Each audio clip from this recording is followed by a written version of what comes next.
Alright, hey guys. In the last episode, we talked about buttons, labels, and UI elements. Today, we're going to talk about event handlers. So let's create a simple button. Button. Let's call it just button. Window. Window.add button. And let's set position to somewhere like 300 and 200. That's going to be more or less in the center. Let it compile, and there it is, a simple button. Nothing happens when we click on it. So let's actually make it do something when we click on it.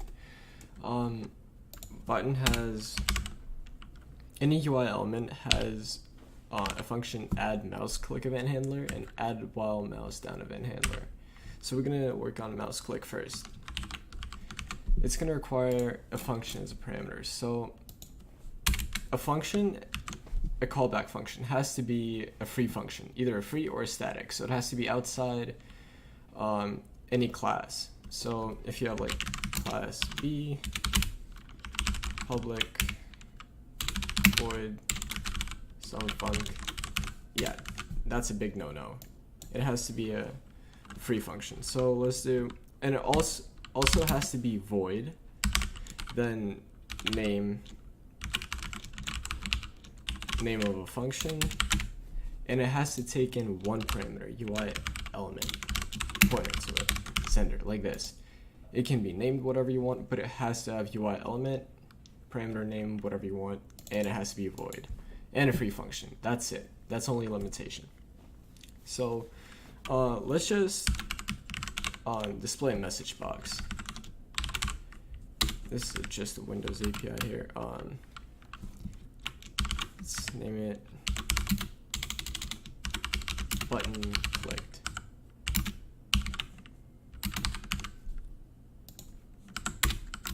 There.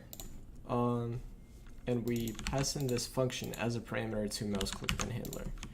And it works on all UI elements because it checks the position of the mouse, and then once you click on it, it checks if it's within the bounds of a UI element, and if it is, it's going to execute your callback function.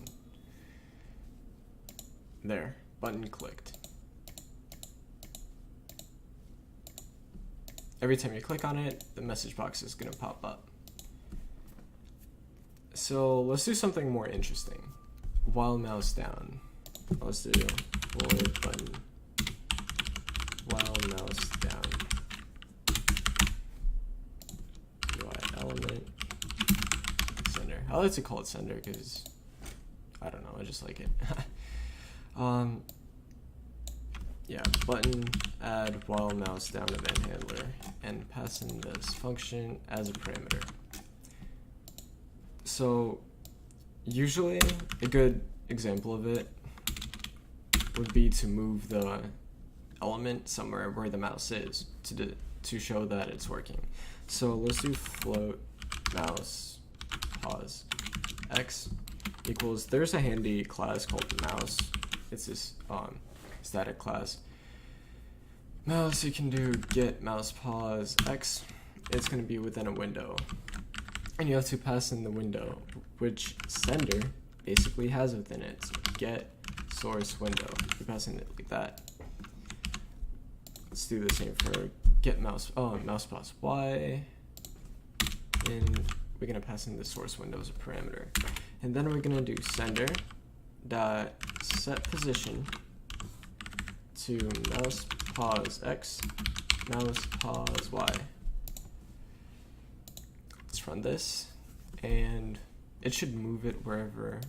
Yeah, you click here, nothing happens. When you click on the button and start moving it, it sets the position to the cursor. So there it is. It also can work with labels. So let's do UI label.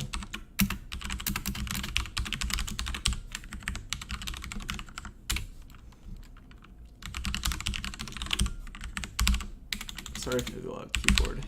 Mic picks up everything. It's insane. Alright, let's do label dot add while mouse down.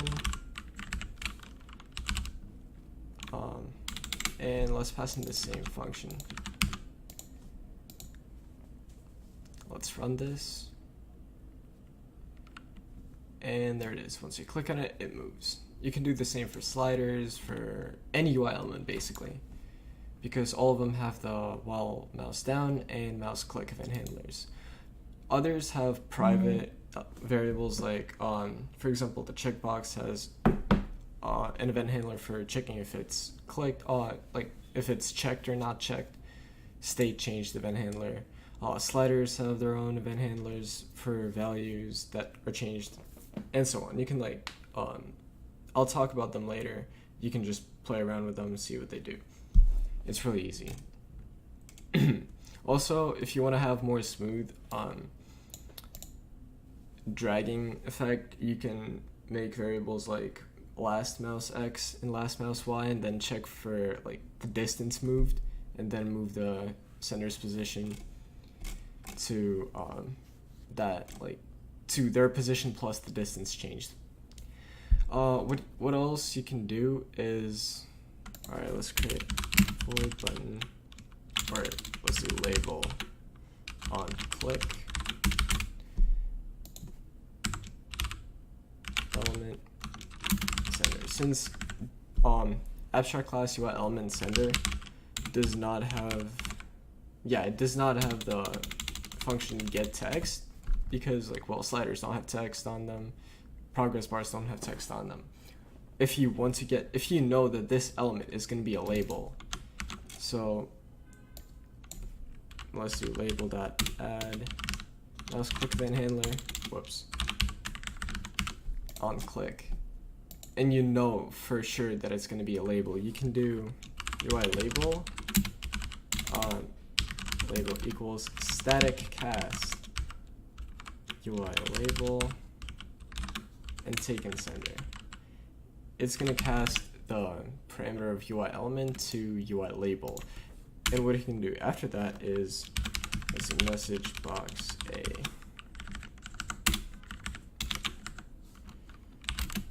message box w label dot get text. There. Now you can use all the functions that are related to the label. Same with sliders, if you know for sure that a certain element is going to be there, but if you just want to have there, you click on it and it shows the text. If you want to have a global function, you can just operate with sender, like just clicking or dragging, that's just going to be sender. You don't have to cast anything, but if you know for sure that you're going to be using a certain element, you can do static cast, and then like these square parentheses, you can what are those, but whatever, greater than equals greater than less than sign, you can put UI label or the name of your UI element. So yeah, if you, for example, change the text of a label, so let's do new text and run it again, our function is going to display the text of new text.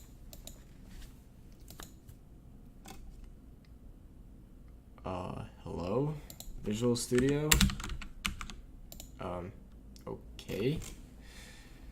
Yeah, so that's it for event handlers today. I'll talk about checkboxes, sliders, and scrollable sliders next time, and how event handlers work with them. But yeah, that's it for today. Peace out.